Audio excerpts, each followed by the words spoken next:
Hello everyone, today we are going to discuss the basic principle regarding the electronic configuration of the elements. ठीक है, हमारे पास जो है 3 basic principles होते हैं जिनके अकॉर्डिंग किसी भी एलिमेंट की इलेक्ट्रॉनिक कन्फिगरेशन लिखी जाती है.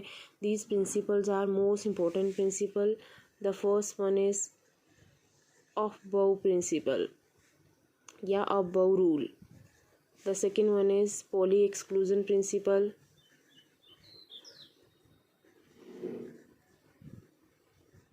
And third one is Hund's rule of maximum multiplicity. Let us start with the first one, that is Aufbau rule. Aufbau rule हम लोगों को किस बारे में बताता है? The statement for the principle or rule is the electrons are filled in various orbitals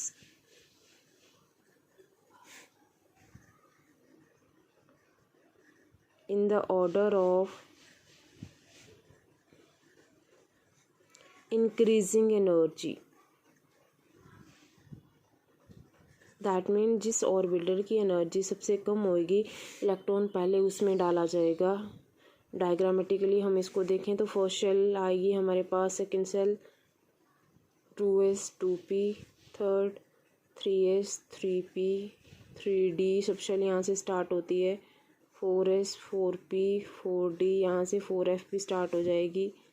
5s 5p 5d 5f, इस तरह से हमारे पास जो है शेल्स प्रेजेंट होती हैं. तो इलेक्ट्रॉन फील्ड होंगे in the way of increasing energy. That mean जिसकी एनर्जी जो है सबसे कम होएगी उसमें इलेक्ट्रॉन जाएगा. यहाँ से क्लियरली दिख रहा है कि 1s की एनर्जी लेस देन है तो सबसे पहले जो है एस में इलेक्ट्रॉन जाएगा. फिर 2s में आ रहा है एरो, हमारे पास 2s से स्टार्ट हो रहा है, फिर 2p से. सिमिलर वे में हमारे पास 2p के बाद जो है 3s है, 3p है, 3p के बाद 4s है. तो इस वे में हमारे पास इंक्रीजिंग ऑर्डर में ऑर्बिटल फील्ड होंगे. आपने हमेशा याद रखना है कि s वाले जो ऑर्बिटल होते हैं वो सिर्फ 2 इलेक्ट्रॉन लेते हैं. s वाली सबशेल p मैक्सिमम जो है कितने इलेक्ट्रॉन लेती है 6, डी मैक्सिमम 10 इलेक्ट्रॉन को कमोडेट करती है और एफ मैक्सिमम 14 इलेक्ट्रॉन को कमोडेट करती है. ऑर्बिटल की हम बात करें तो इनका आधा ऑर्बिटल हो जाएगा हमारे पास. एस का एक ऑर्बिटल होता है, दिस इज ऑर्बिटल. पी के हमारे पास 3 ऑर्बिटल होते हैं, डी के 5 होते हैं और एफ के हमारे पास 7 होते हैं. ये हमने क्वांटम नंबर्स में भी डिस्कस किया था. और सेकेंड प्रिंसिपल है हमारे पास हंड्स रूल. हंस रूल क्या बोलता है हमारे पास? The pairing of electron does not takes place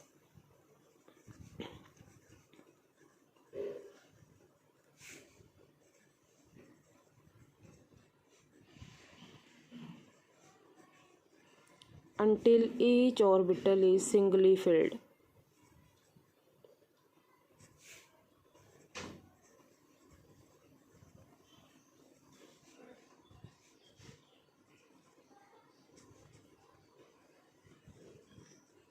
जब तक सभी ऑर्बिटल को एक एक इलेक्ट्रॉन ना मिल जाए तब तक इलेक्ट्रॉन की पेयरिंग नहीं होएगी. जैसे हमारे पास डी में इलेक्ट्रॉन जो है, मान लिया हमने हमारे पास 7 इलेक्ट्रॉन है तो डी के 5 ऑर्बिटल हम बना देते हैं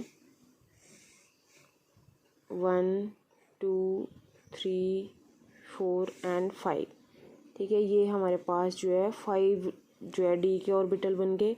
तो हंस रूल बोलेगा पहले सबको इनको एक एक इलेक्ट्रॉन मिलेगा जब तक जो है सिंगली फिल्ड ना हो जाएं. अब हमारे पास एक एक इलेक्ट्रॉन करके 5 इलेक्ट्रॉन आगे डी में, स्टिल हमारे पास 2 इलेक्ट्रॉन है. उसके बाद पेयरिंग होएगी. पेयरिंग तब तक नहीं होएगी जब तक जो है हर एक ऑर्बिटल को इलेक्ट्रॉन ना मिल जाए. तो ये हमारे पास हंस रूल है. ऐसा नहीं है कि हम 2-2 करके इलेक्ट्रॉन डालेंगे पहले ही, हम जो है सिंगली फिल्ड करेंगे ऑर्बिटल्स को. आफ्टर दैट हमारे पास पेयरिंग ऑफ इलेक्ट्रॉन जो है वो पॉसिबल होएगी. दैट इज़ हंस rule. And third one is poly exclusion principal.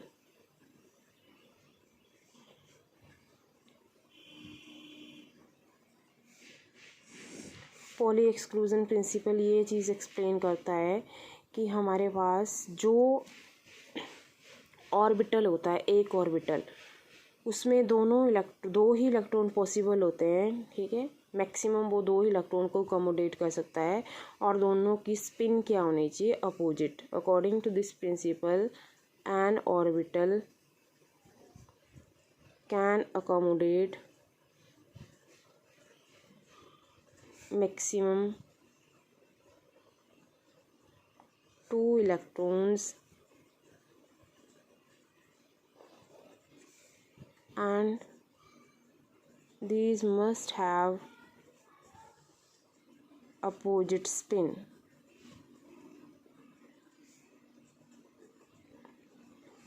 Like ये हमारे पास कोई ऑर्बिटल है, तो इसमें जो इलेक्ट्रॉन होंगे वो दो से ज़्यादा नहीं है, और दोनों की स्पिन क्या होनी चाहिए, अपोजिट। इस स्पिन को बोलते हैं पैरेलल स्पिन, और ये जो स्पिन है हमारे पास इसको बोलते हैं एंटी पैरेलल। पैरेलल हमारे पास क्लॉकवाइज डायरेक्शन के लिए वर्क करेगी, और एंटी क्लॉकवाइज डायरेक्शन के लिए एंटी पैरेलल स्पिन वर्क करेगी।